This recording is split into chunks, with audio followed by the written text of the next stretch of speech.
Kimya fırsatından fərzəli misafirdən bir nöqtə sanma yoxdur. Yox. Heç yok. Təbii etdiyimiz işin adı miqralaşdırmış və fakirləşdirmiş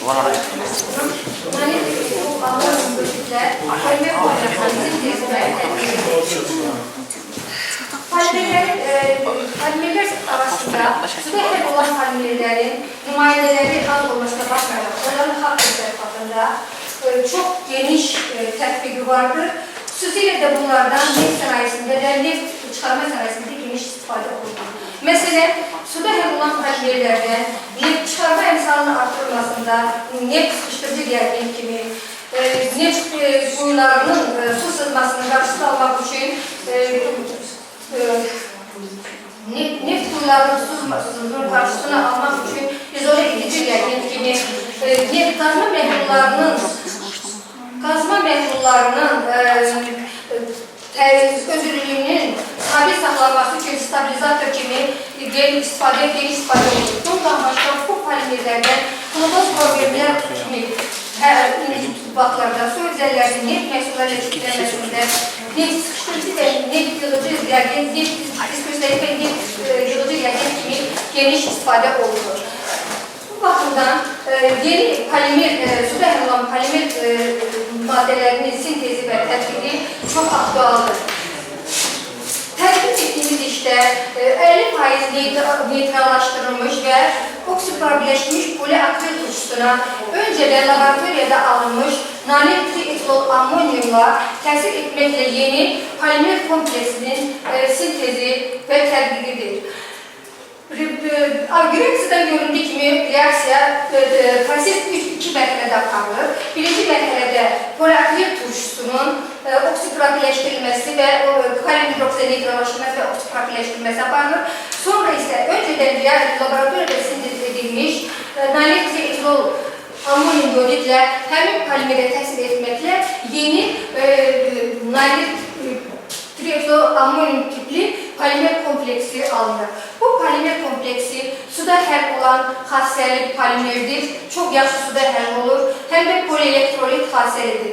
Bundan başqa həm bu polimer səthi aktiv xassəyə malikdir. Polimerin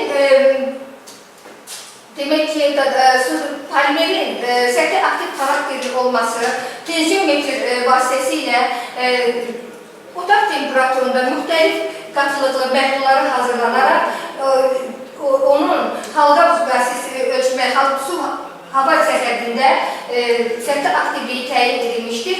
Xahiş edən göstərim cədvəli. Cədvəldən göründüyü kimi qatılığın məhdulun 0,1%-dən 1'ə qədər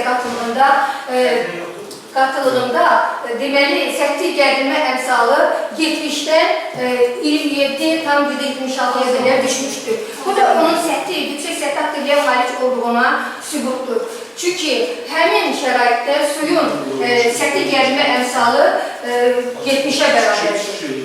Bundan başqa həmin polimerin yüksək polielektrolit xassəyə malik olması da konduktometri suyu ilə təyin olunmuşdur. Yenə də həmin polimerin müxtəlif faizli məhdulları hazırlanaraq onun konduktometrlə ölçməsi aparılmışdır və müəyyən olunmuşdur ki, bu polimer yüksək deməli elektrik keçiriciyə malikdir. Məsələn, 0,5% sulu məhdulunun artıq elektrik keçiriciliyi 214'ə bərabərdirsə, bu deməkdir ki, bu polimer doğrudan da polielektrolit xassəlidir. Çünki suyun həmin şəraitdə elektrik keçiriciliyi 4 mikrosiemens'ə bərabərdir. Bu da onun nə qədər yüksək fərqli olduğunu göstərir.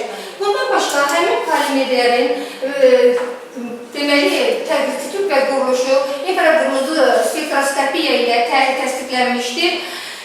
Bu polimerlərin tətbiq sahələri də öyrənilmişdir. Müəyyən olunmuşdur ki, alınmış bu polielektrolit xassəli polimer çox yüksək neft yığıcı xassəyə malikdir. Xahiş edən göstərin. Bu cədvəli. Həmin cədvəldir. Burada görüldüyü kimi biz əsasən dəniz suyunda, çünki məlumdur ki, son illərdə dənizdə, okeanlar çox ciddi neftlə çirklənməyə məruz qalmışdır və bu su hövzələrinin səthinin təmizlənməsi çox vacibdir. Buna görə də belə cür polimerlərdən istifadə olması çox vacibdir. Çünki baxın, polimerin dəniz suyu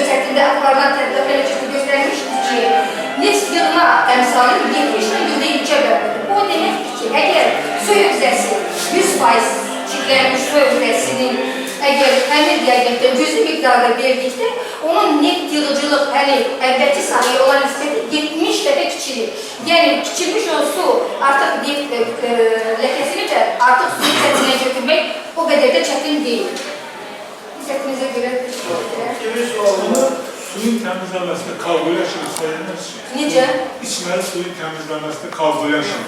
İçməli suyun tərkibində kalkulyat kimi biz onu tərkib istifadə eləməmişik, amma ki, yenə də içməli suyun səthində də neft O mümkün deyil, bir zat yoxlama olur. mümkündür.